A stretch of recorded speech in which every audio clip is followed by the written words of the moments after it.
Kalau kamu benar-benar takut gagal, kamu pasti sudah mencoba.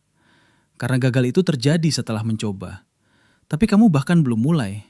Jadi mungkin yang kamu takuti bukan gagal, tapi dilihat gagal. Kamu gak takut hasilnya jelek. Kamu takut orang lain tahu hasilnya jelek. Itu beda. Dan perbedaan itu yang diam-diam mengontrol hidupmu. Sejak kecil kita belajar satu hal. Kita dipuji saat benar, kita dikoreksi saat salah. Pelan-pelan otak kita menyimpulkan, aku aman kalau terlihat benar. Dan sejak itu, kita membangun hidup berdasarkan citra.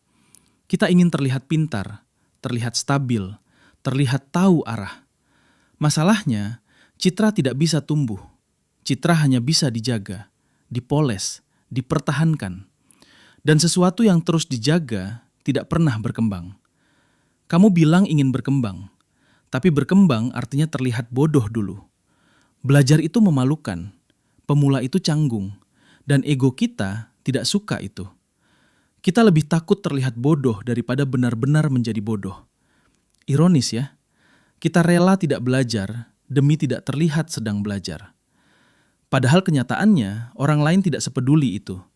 Mereka sibuk dengan rasa takutnya sendiri, dengan citra mereka sendiri, dengan hidup mereka sendiri.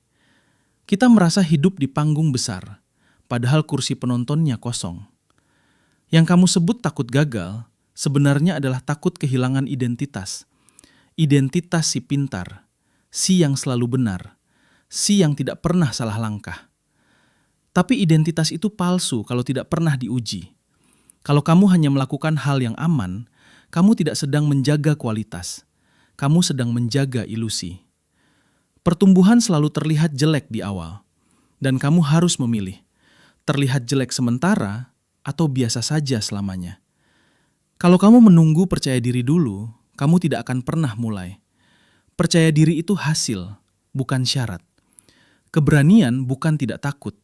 Keberanian adalah tetap bergerak, meski tahu orang bisa melihat kamu gagal. Dan itu tidak nyaman, sangat tidak nyaman. Bayangkan 5 tahun dari sekarang. Versi kamu yang tidak pernah mencoba akan punya banyak alasan.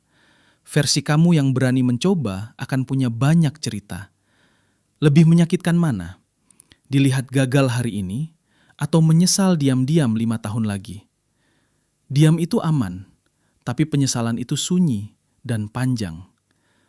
Mungkin selama ini kamu bukan malas. Kamu hanya terlalu peduli pada penilaian. Dan semakin kamu peduli, semakin kecil hidupmu. Mulai kecil, diam-diam, tanpa pengumuman. Bangun kemampuan sebelum membangun citra.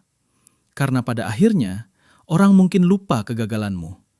Tapi kamu akan selalu ingat hari ketika kamu akhirnya berhenti bersembunyi. Hari ketika kamu memilih tumbuh meski terlihat berantakan. Dan hari itu bisa jadi hari ini. Kalau ini terasa seperti menampar, mungkin karena kamu tahu ini benar. Tulis di komentar, saya pilih bertumbuh. Bukan untuk terlihat keren, tapi untuk berhenti hidup demi penilaian. Karena hidup yang terlalu dijaga citranya, pelan-pelan terasa kosong. Dan hidup yang berani terlihat gagal, pelan-pelan menjadi nyata.